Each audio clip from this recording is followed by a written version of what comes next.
So you've got your new direct sale e-bike unboxed and built, just like Jones has shown us in the previous video. But what I'm going to show you now is how to get it really set up.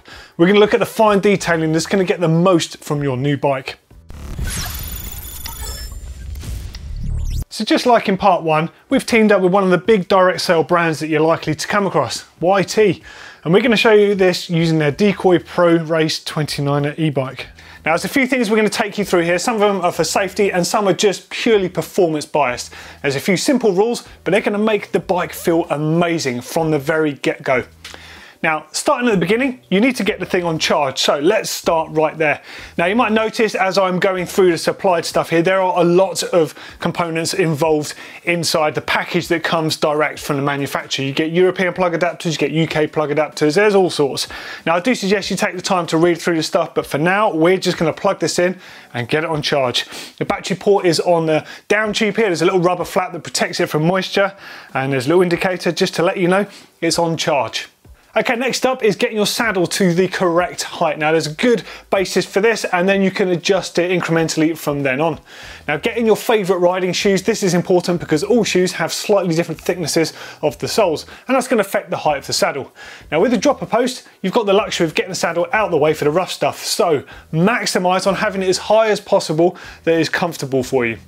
Now to do this, sit on the bike, lean up against a wall or a bench or have a friend help you and put your heel on the pedal with the pedal at the lowest point. With your heel on it, your leg should be locked out when the saddle is at the correct height. That way, when you put the ball of your foot over the axle, you'll have a slight curve in your leg, which means you'll be getting the best out of all the power in your leg and you won't be straining your joints. Now for putting your saddle forward and backwards, start with a fairly central setting. Now bearing in mind that you really want your weight to be quite central on the bike, so further forwards is actually beneficial. If you have your weight too far back, like Jones has set this saddle, then you're going to have too much weight near the rear axle, and even if you have your bike set up with nice firm suspension on the rear, you can still be really riding basically a baggy bike uphill because all of your weight is leveraging against that. The nearer you are to the middle of the bike, the better. But of course it is ultimately down to your personal preference. Now as far as the angle goes, start with it quite flat. If it's down too far, you'll end up transferring a lot of your body weight onto your wrists at the front of the bike, and that's really uncomfortable as well. If the nose is up slightly when the bike is on a horizontal surface, that's going to put a bit of pressure on your undercarriage. Now that's not too comfortable. However, there is an advantage to having your nose slightly down and having it slightly forwards, especially on an e-mountain bike like this one, because that gives you a really, really good climbing position. And that's what you need for those real aggressive uphills. Cockpit position is next. Now, although Jones has assembled this, I'm going to be checking the torque setting on the bolts because that's what you really should do, and most bikes you buy online now come with a torque wrench, which is a brilliant piece of kit. It means you can tighten them so they can't come loose, but it also means you can tighten them in the knowledge you're not going to damage that expensive stem or that expensive handlebar. Definitely worth checking, especially if you have one with your bike. Also, make sure it's central and put it at a fairly neutral position to start with. You might discover on your first shakedown ride that you want to roll the bars slightly forwards or slightly back. Always start neutral and then work from there. Now, the general rule of thumb with your brake lever angle is when you're sat in a saddle with your saddle at the full efficient height, the brake levers should really be roughly in line with your arms. Now, this is only a guidance to start with. I actually like mine fairly horizontal. It's quite a radical position, and some people, like Chris Smith, like his really far down. So it is a personal preference, and really, if you're not sure about this, start with them in line with your arms and you'll probably find it's fairly close to where you like them. With regards to how far in you're going to like them on the bars, now that's kind of up to you as well. The further in they are, the more mechanical advantage your hands are going to have on the levers, but it can mean it's a little bit further away, so it might not feel too nice for you. Now, one little top tip you want to have with your controls is, of course, you need to make sure those handlebar grips, the locks on them, are really tight. You want to make sure there's no chance that they can come loose, because that is a really important control part of the bike. But with your brake levers, now by all means make sure they're tight enough that they can't move in normal use, but don't have them so tight that they can't move in the event of a crash. You want them to be able to pivot slightly on the bars if you hit them really hard. Otherwise, you're almost certainly going to snap a lever blade, and maybe worse. If they can move out of harm's way, all you've got to do is loosen that Torx T25 bolt and move them back again. Okay, now it's time to get that suspension set up. Now this is a two-part affair. First part is getting your base settings here at home, in your workshop, wherever you are. And the second part, more importantly, is out on the trail, because you're never going to get it perfect first time. This is why we call it base setup. Now, this is really important. Now, your suspension manuals will come with a guideline chart of how much pressure you should start with. Always do that first, because generally it's pretty good. But something to take into account is make sure you're wearing the kit that you're actually going to go riding in. Wear those riding shoes, because sometimes they're heavier than wearing trainers. Make sure if you ride in a riding bag, it's got water and all the likely tools and things you're going to carry, because they definitely affect your suspension. Now, typically you look at around 25 to 30% of the available travel as sag, and the reason for that is you want it to sag under your body weight, so then the wheels can track the ground, as well as absorbing impacts that come up towards you. They also want to track into little hollows in the ground. That is how you get that really good traction from an e-bike, by getting the correct sag. Now, something to really take into account is if you're really into that aggressive climbing that Jonesy and Chris love doing so much here on EMBN, then you might want to run your rear suspension slightly firmer, because you spend so much time weighting the back of the bike on those climbs. It's actually beneficial to have a little less sag. It will definitely climb a bit better like that. Now, for actually setting your sag, you want the bike on the ground, be in your riding gear, or at least gear that weighs the same amount. Now, step onto the bike and basically give it a good bounce up and down. We're going to do the rear shock first, and then just settle the O-ring on the shock, and then delicately take your weight off the bike. Now, that right there is the amount of sag that you have. Now, you're either going to need to add some pressure, or you're going to need to remove some pressure from the shock in order to get your sweet spot. Now, this might take you a bit of time to go back and forth. Take your time, it's no biggie, but do take care when threading the shock pump onto the actual valve itself, because you can accidentally cross thread them. Luckily, it normally happens with the pump, but either way, just take your time. Make small adjustments, take it off, try it again. Now, for the front end of the bike, it is beneficial to have a friend helping you here. They can just steady you. You want to be upright, out the saddle, jump up and down on the bike essentially, and then wait for it to settle. Now, if your friend can help you here, they can settle the O-ring on the fork. It's possible to do it yourself, but kind of tricky. Balance the O-ring down on the fork, and then again, get off quite delicately, and that is what the sag currently is on there. Same process applies. You need to either add or subtract air from that fork. Again, taking care not to cross thread it. Now, always go with the base settings with your compression and rebound on your fork and shock. And then we're going to take to the trail to figure out what is exactly right. Okay, so that is essentially your suspension setup. Now, just a few notes on looking after your e-bike down the line. They do have a few different things going on to regular mountain bikes. You'll definitely need some sort of corrosion inhibitor that is safe to use on electrical terminals as well.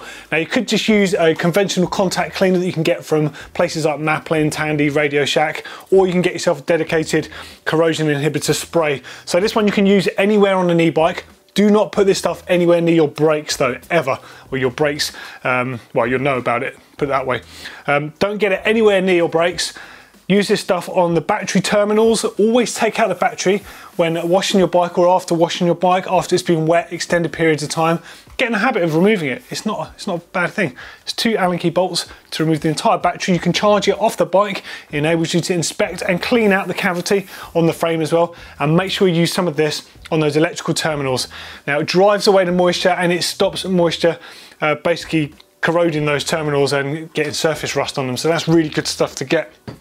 Other than that, there's not too much you're going to need unless you're planning on doing a lot of the servicing yourself, in which case, of course, there's loads of different greases, compounds and other things you need, but you'll probably know about those already, and there's other videos on EMBN to help you out there.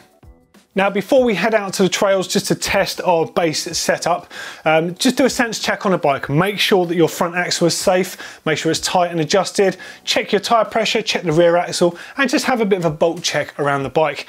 Now, they are put together by hand at YT's factory, and of course Jonesy has put this one together, and I've checked it now as well. But you still just want getting a good habit of doing a bolt check. Mountain bikes are ridden in rough terrain, so from time to time bolts are going to come loose. So it's up to you to just check them. And if you do find you have any culprits that do tend to loosen a bit more than others, get yourself some medium strength thread lock and basically just treat them to a bit of that. Don't go overboard, you only need a little bit just to stop them rattling loose. You want to be able to remove the bolts without damaging them. Alright, so I've done my quick base settings on the bike. I've got my controls where I like them, my brake levers at a rough angle, saddle's a good angle, good height, my suspension's dialed in. Just going to do a quick bolt check just for safety. and then I'm going to go and hit the trail. So that'll be a little bit of a shakedown ride just to see how the suspension is feeling. I might want to adjust a few things on the ride. I'm going to take you along with me so you can just see how I do that. Now, something else I probably should have said before leaving my workshop is whenever you do a shakedown ride, make sure you go equipped with tools. I've got a small hip pack on, and inside that, as well as a camera, I've got a shock pump in there, a mini pump, a toe peak multi-tool with most things on it to get me out of trouble, and also to allow some changes. I've got an inner tube as well. Hopefully I won't need any of it, but let's see. We're going to get the first bit downhill and see what this thing's got.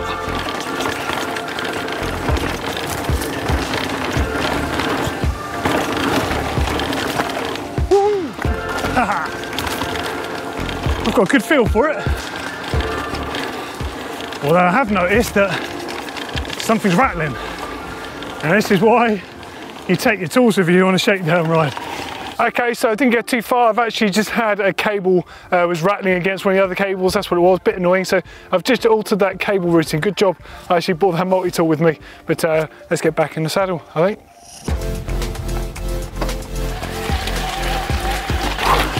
Right, here we go. Wow, that's super slippy. Come on.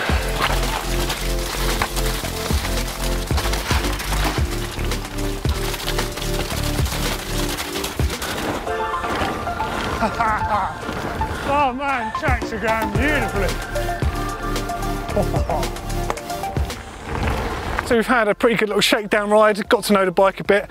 Not had to adjust anything too much, let some air pressure out, so a little bit lower. I think they're around 30 psi now, which is what I like on an e-bike, maybe a little lower on the front.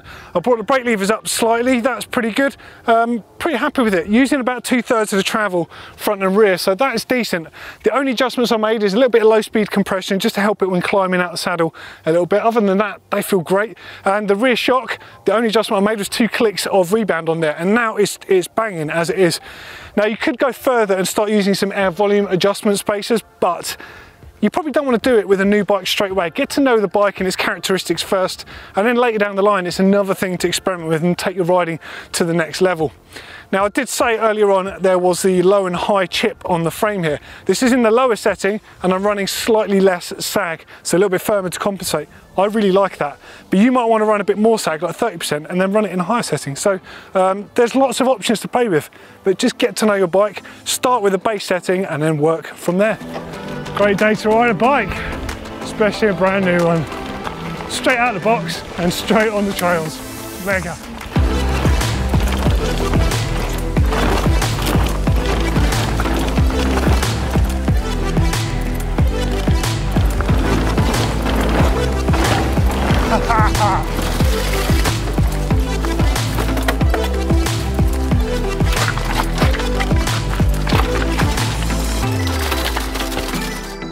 And that's it. All that's left to do now is to get out there and enjoy your new dialed in bike.